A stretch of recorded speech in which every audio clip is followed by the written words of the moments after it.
சங்கீத வட்சஸ்பதி விருதுகள் வழங்கப்பட்டது. 2024 ஆண்டிற்கான சங்கீத வட்சஸ்பதி விருதுகள் மல்லாடி சூரிபாபு கர்நாடக இசை, திருப்பூர் கிருஷ்ணன் இலக்கியம் மற்றும் சொற்பொழிவு மற்றும் TS முருகன் பொம்மலாட்டம் ஆகியோருக்கு சாஸ்திரா சத் சங்கத்தால் ஜனவரி 26, 2024 அன்று வழங்கப்பட்டது. விருது மற்றும் ரொக்க பத்திரமும் அடங்கியதாகும். கர்நாடக இசை, இலக்கிய சொற்பொழிவு மற்றும் பாரம்பரிய கலைகளுக்கு சிறந்த பங்களிப்பிற்காக விருதுகள் வழங்கப்பட்டது. ஒவ்வொருவருக்கும் தலா 1 லட்சம் ரூபாய் வழங்கப்பட்டது.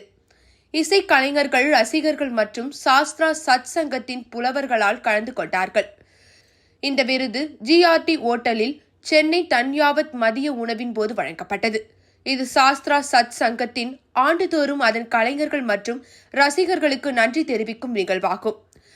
சபாக்களின் பங்கு கலை அல்லது பார்வையாளர்களை மேம்படுத்துதல் என்ற தலைப்பில் சிறப்பு விவாதம் திருப்பூர் கிருஷ்ணன் தலைமையில் திரு கிரி DS ரங்கா மற்றும் சுபஸ்ரீ தனி காசலம் ஆகியோர் பேசினர்.